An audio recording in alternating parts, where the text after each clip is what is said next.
YouTube channel. Today we have an exciting topic to discuss that has the potential to reshape the insurance sector in India. We will be exploring the 5 important amendments proposed by the Indian government to the Insurance Act. These change aims to foster innovation, expand product offerings and create a more dynamic and competitive industry. So let's dive right in. Amendment number 1, that is composite insurance license. This means the life, journal and stand-alone health insurance company can now enter any sub-segment of insurance business in India. For example, life insurance company can now offer general insurance services like health insurance and vice versa. This is great news because it encourages healthy competition, more options for customers and better integration within the insurance sector. Amendment number 2, that is distribution of other financial products. Insurance company may soon be allowed to offer other financial products alongside insurance such as mutual fund, loan, credit card and bank deposit.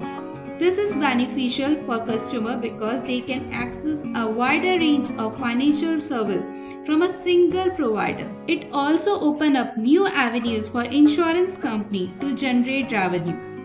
Amendment number 3, that is reduction of initial capital. So starting an insurance business in India currently requires a substantial amount of initial capital. However, the proposed amendments aims to lower the requirement, making it easier for small but specialized insurance companies to enter the market. Additionally, it is expected to attract insurance tech companies who can bring innovation to insurance industry. The amendment number 4, that is captive insurance license. This amendment allows conglomerates to establish their own insurance subsidiaries called captive insurance entities. So basically, the captive insurance is when a company creates its own insurance subsidiary exclusively to provide coverage to itself and its affiliates.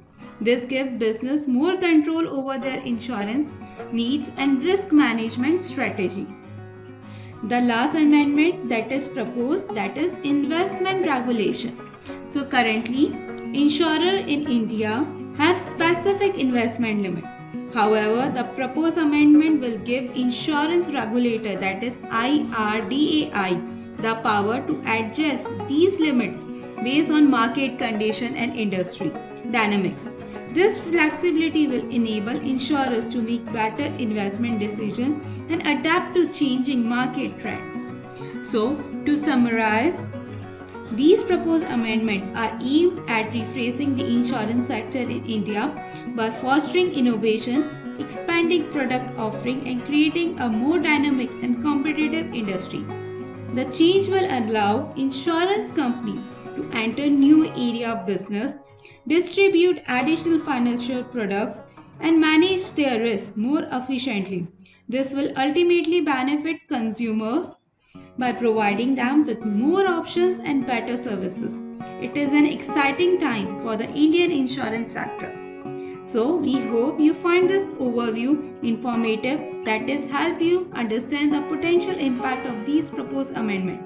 If you have any question or thoughts, please leave them in the comment section below. And do not forget to like this video and subscribe to our channel for more insightful content. Thank you for watching and we will see you in next video.